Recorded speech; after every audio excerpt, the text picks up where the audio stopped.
Guys, NVIDIA just pulled off a decapitation strike that belongs in the business history books. Quietly, without the usual circus, they dropped $20 billion and basically absorbed the core tech team of AI chip unicorn Groq, and secured the full allegiance of its founder, Jonathan Ross.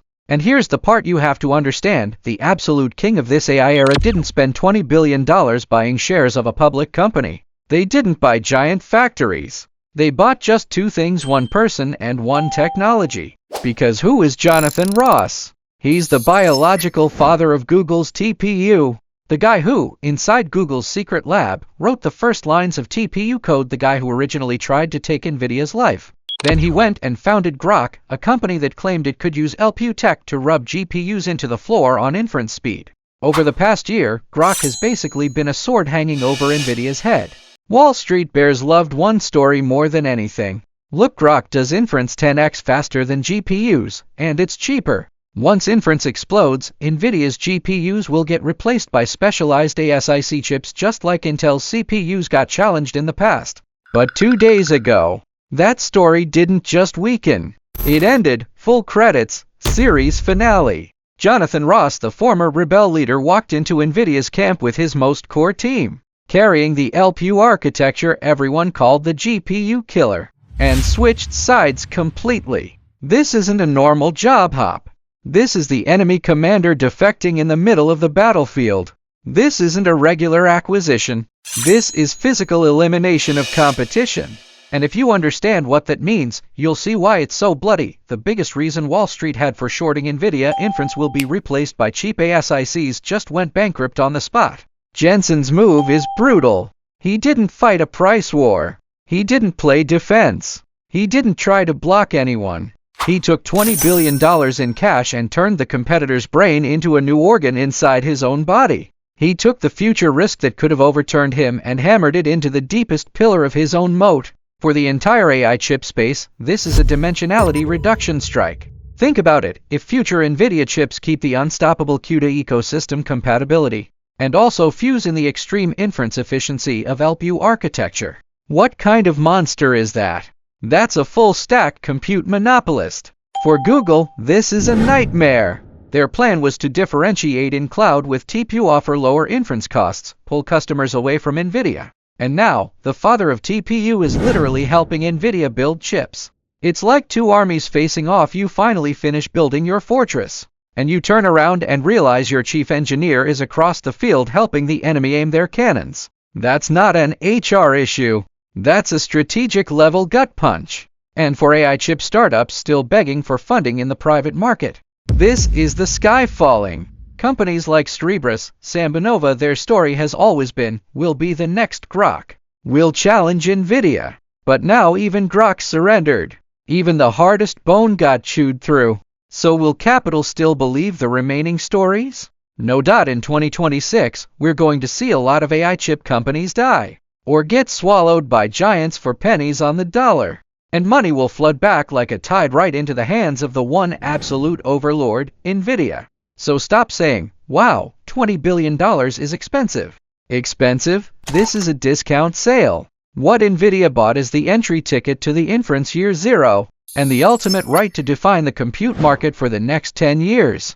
Now, why does LPU matter so much? Why would Jensen value it like this? Because it attacks a fatal weakness GPUs have in inference, what I'll call the efficiency paradox. And from here on out, forget gossip.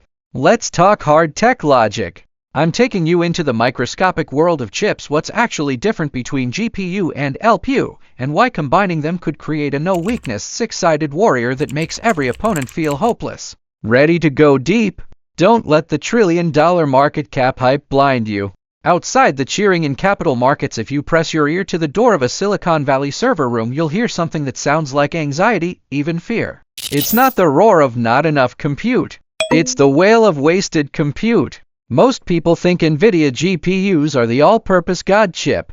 And in training, they basically are. When you're feeding the entire world's books, code, and videos into an AI, turning it from an idiot into a genius, you need throughput. You need parallelism. It's like shipping an entire army to the front line. The GPU is a massive aircraft carrier. Heavy, slow to start, but it carries thousands of planes. It can process huge amounts of data like containers moving in parallel. But the era is changing. In 2026, AI's battlefield is shifting fundamentally from training to inference. What's inference? It's those seconds when you ask ChatGPT a question and it answers. It's the 0.1 seconds when a self-driving car sees a child run into the road and decides to brake. In that world, the aircraft carrier suddenly becomes a liability. You just wanted to run to the convenience store for a bottle of water. Do you drive an aircraft carrier there? It's slow, it's expensive, it burns fuel like crazy. That's NVIDIA's biggest hidden pain right now, and it's the dead weak spot bears have been biting into, the efficiency paradox. In inference, a GPU is like a traffic intersection in a mega city, because it's too general purpose. It has to do gaming graphics. It has to do scientific compute. So internally it has tons of cores, complex caches, branch prediction, scheduling logic. Every data packet that enters the GPU ends up wandering a maze, asking directions, lining up, waiting at red lights.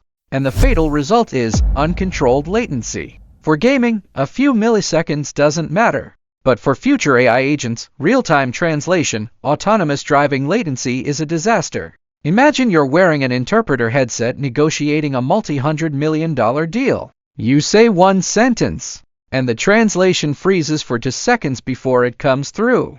That deal is dead. And right when Jensen is staring at his clunky aircraft carrier wondering what to do, Groq shows up with the LPU. What's Groq's advantage? It doesn't try to be the all-rounder king.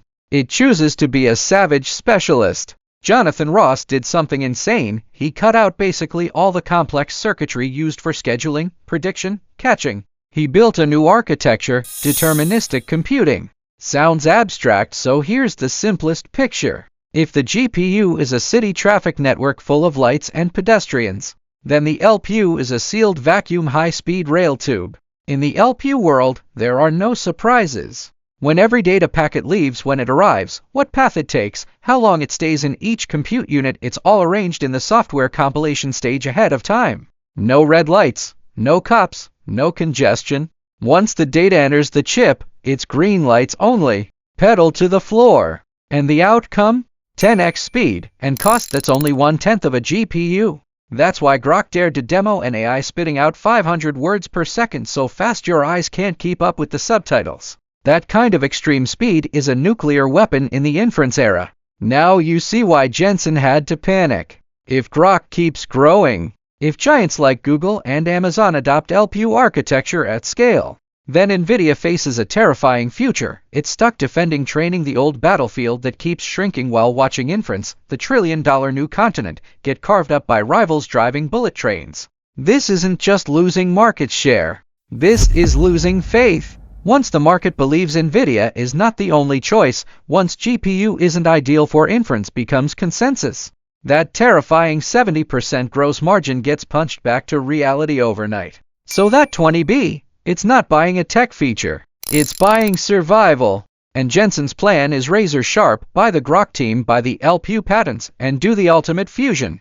Imagine the next generation NVIDIA card, call it RTX 7090 or B400, built like this. On the left side, you still have the CUDA-core powerhouse, general purpose, ecosystem compatibility, everything runs smoothly. But on the right side, you implant Groq's LPU engine, handling inference tasks that are insanely latency sensitive. What kind of monster is that? Aircraft carrier payload with F1 launch speed, a no weakness six-sided warrior. For competitors, it's hopeless dimensionality reduction. Now look at Google. What's Google Cloud's biggest selling point right now? TPU, value for money. Cheaper than NVIDIA. But if NVIDIA's new chip boosts inference efficiency 10x, cuts cost, and still runs on the CUDA ecosystem everyone already knows, why would developers waste their lives adapting to Google's TPU? Google's 10-year TPU moat could get filled overnight. And what about the AI chip startups? Cerebras, Sambanova, Graphcore, maybe you've heard the names, maybe not. Their only reason to exist is, in one specific domain, I'm a little faster than NVIDIA. Now NVIDIA takes your best domain and adds an ecosystem advantage you can't even touch. Investors aren't stupid. The moment this deal hit, the VCs on Sand Hill Road probably fed those startup pitch decks straight into the shredder. The track just got cleared. Jensen spent $20 billion to buy 10 years of peace. But the meaning goes beyond killing competitors. It rewrites the speed of AI evolution. Right now, AI is smart, but not human-like. Why? Because it's slow. You talk to it, it thinks. You show it a picture, it spins. That feeling of delay is the biggest barrier to human-AI interaction. But when LPU gets fused into mainstream NVIDIA chips, when near-zero latency inference becomes infrastructure cheap like water and electricity, that's when real embodied intelligence begins. Imagine robots that aren't stiff metal bricks anymore because their brains are powered by an NVIDIA plus Groq fusion chip. A robot that catches a cup the instant it drops. A robot that reads your emotion in milliseconds as you speak and responds like a human. That's the complete form of AI. That's the future NVIDIA really bought with $20 billion.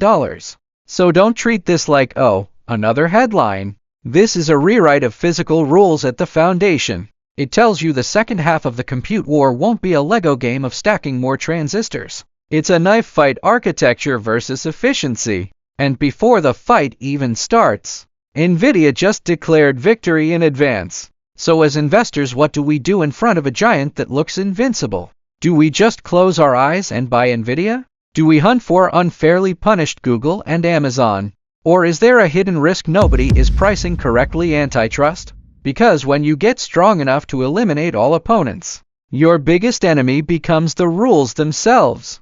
Will governments really watch NVIDIA monopolize the compute lifeline of humanity's future? Will this deal pass regulators cleanly? That's the next twist, the most exciting reversal in this whole drama.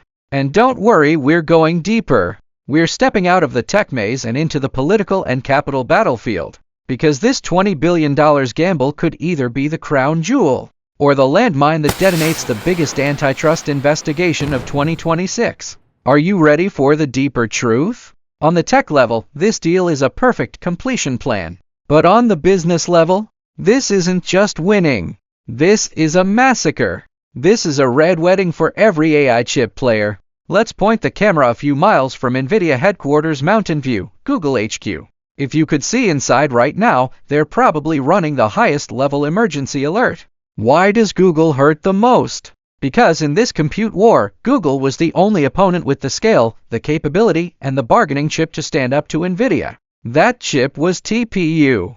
Do you think Google built TPU for fun? No, it's their lifeline. Google owns the biggest search business, YouTube, and the Android ecosystem. These generate astronomical AI compute every day. If all that compute depends on NVIDIA's expensive GPUs, then Google's ad profits basically become Jensen's paycheck. TPU is their last defense line, cost control, and control of their empire. And before Groq got absorbed, Google had a clean narrative. Sure, NVIDIA dominates general-purpose compute, but our TPU is more efficient and cheaper for specialized workloads. Customers who care about cost will come to Google Cloud. Now that narrative got stomped into dust. Jonathan Ross defecting isn't just losing an employee. It means the most core architectural philosophy behind TPU, deterministic computing built for inference, is now inside NVIDIA's pocket. Imagine 2026, NVIDIA launches a B300 inference version fused with LPU. Faster than TPU. More general than TPU. Maybe even cheaper than TPU thanks to scale. Then what does Google Cloud have left against AWS and Azure? That's getting your house robbed. That's someone digging out the foundation under your backyard. Will Google sit and die? No chance. In the coming months, we'll probably see Google launch a near-insane defense of the homeland. I think Google plays 3 ruthless moves. First, a price war. If tech advantage gets blurred, then it's knife fighting. Google might slash TPU cloud pricing, maybe even subsidize it at a loss to keep customers. That would crash profit margins across the entire AI compute market. Second, software-hardware bundling. Dirty, but effective. Google might bind Gemini 3.0 deeply with TPU. Want the smartest model? Sorry, it runs best on TPU. If you insist on NVIDIA, the model gets slower or less smart. That's ecosystem lock-in. Third, reverse headhunting. You took our TPU, father. Fine, we go after your CUDA father. In 2026, Silicon Valley could see a once-in-a-generation talent war. signing bonuses and equity packages that make normal people question reality. But no matter what Google does, one group is guaranteed to get vaporized in this god fight: AI chip startups. Look at Sand Hill Road, the VC capital of Silicon Valley. In 2023 and 2024, if your deck said, "I'm building a chip faster than NVIDIA," investors lined up to throw money at you. Cerebras, Sambonova, Graphcore, together they raised billions. Their only reason to exist was that Wall Street believed the world needed a second choice. Now that reason is gone. Even the strongest tech, the fastest runner Groq, ended up selling itself and surrendering. That sends one hopeless message to every investor: stop struggling. In NVIDIA's gravity field, there are no planets, only meteors. From today on, the private market money faucet for these startups could shut off completely. Nobody funds them anymore, because everyone can see the end game. Best case, you build something good and NVIDIA buys you. Worst case, you die. And now NVIDIA already bought the one puzzle piece it truly wanted. It doesn't need a second one. So in 2026, we might witness a brutal Silicon Valley cleansing. Unicorns valued at tens of billions could collapse when funding dries up. Patents get auctioned cheap. Engineers end up unemployed or interviewing at NVIDIA. This is track reset. This is NVIDIA's coronation built on a pile of bodies. But is the story over? Is NVIDIA safe forever? No, because when you get strong enough to eliminate everyone, you wake up a more terrifying enemy. It doesn't write code. It doesn't ship products. But it has veto power. It's called antitrust regulation. Jensen's operation is genius. But it's also walking a tightrope.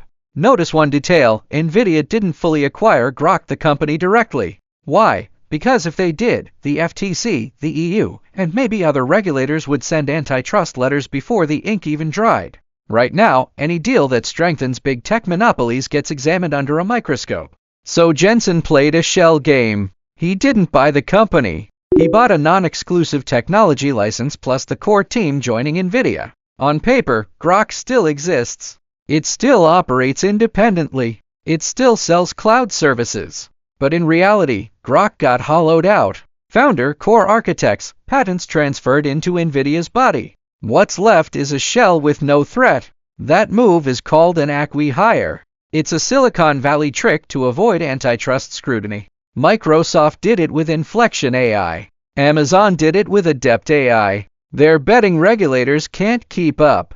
But this time, Jensen might be betting too big, because NVIDIA is too large, too influential. It's not just a chip company. It's the oil company and the electric company of the AI era. It controls the lifeline of human compute. When a leviathan like that uses borderline methods to physically eliminate its biggest future threat, do you think Washington politicians and Brussels bureaucrats will ignore it? Absolutely not. I'll say it bluntly. The moment this deal is announced, the countdown toward an antitrust investigation begins. Regulators don't care how your contract is written. They care about the real impact. And the real impact is competition disappears, innovation gets strangled, pricing power gets even more concentrated.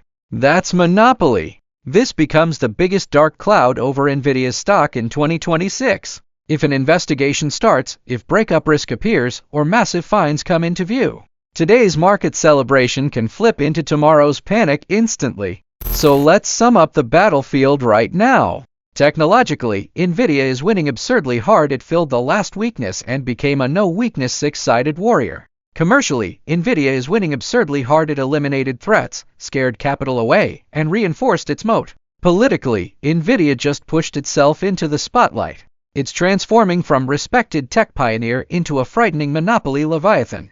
That's the price of growth. Heavy is the head that wears the crown. Now, if you're an investor holding real money in this messy mix of blood, gunpowder, and greed, what do you actually do?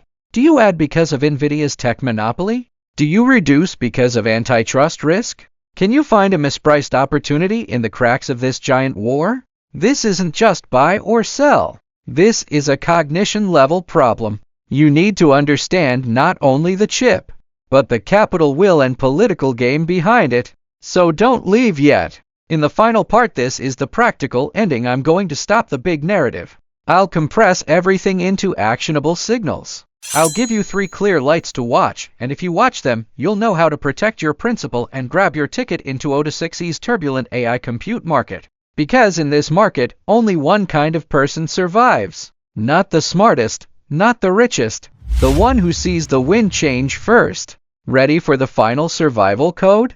If we accept that NVIDIA's $20 billion throat-cutting move basically ended the chaotic warring states era of AI chips and built a full-stack compute empire from training to inference, then the question becomes brutally simple. In this new world ruled by a compute leviathan, where do regular investors stand? A lot of people still think in a linear way. Whoever is strongest, buy them. They see NVIDIA absorbed Groq and think, bullish, all in. Don't be naive. At this point, blindly going long NVIDIA isn't a bet on earnings. It's a bet that antitrust agencies won't pull the trigger. That's gambling with political uncertainty. That's a gambler's mindset, not a hunter's. So the first survival code is antifragile positioning. Look at your NVIDIA position. If you already hold it because it's the beta of the era, the tax collector of the AI world. But do not crank leverage right before an antitrust investigation could ignite. Because in 2026, NVIDIA likely won't be a one-way moonshot.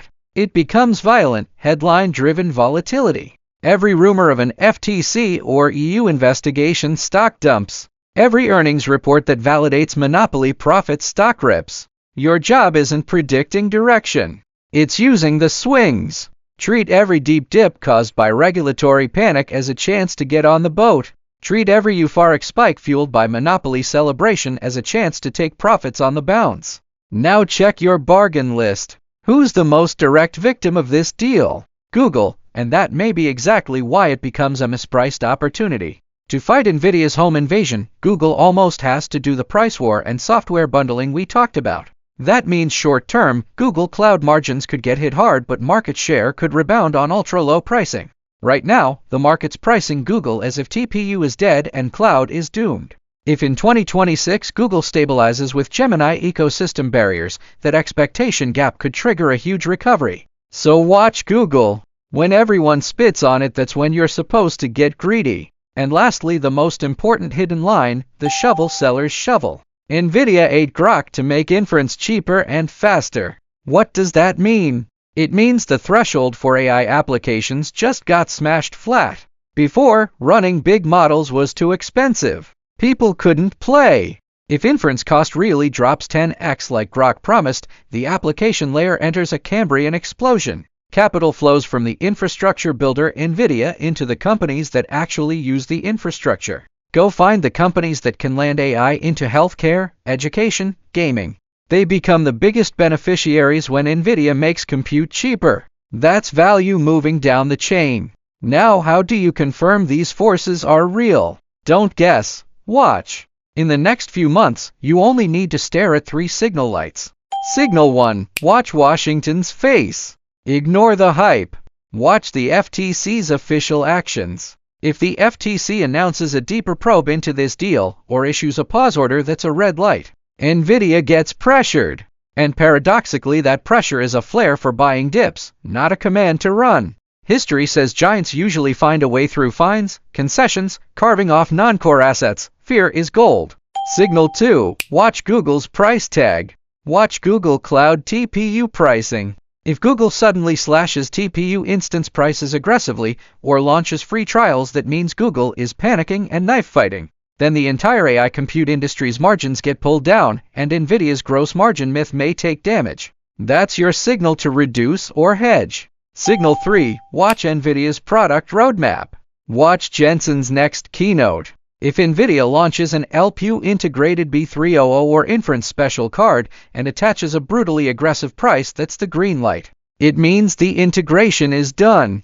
The new money printer is online. At that point, don't hesitate, ride the trend and take the monopoly premium. And I'll leave you with one sentence. In markets, there is no eternal throne, only eternal interests. NVIDIA won technology, but it may lose to rules. Google lost first mover advantage, but it may win through ecosystem. Don't be a fanatic. Don't be a mindless hater. Be the calm observer. In the gaps between giants fighting on the edge between fear and greed, pick up the blood-stained chips and walk away clean. The inference war may be over, but the wealth distribution of the AI era? It's just getting started. If you understand the chessboard behind this $20 billion move, you understand where the money flows for the next 10 years. Follow me. Before the next capital wave hits, I'll be your lighthouse. Bye.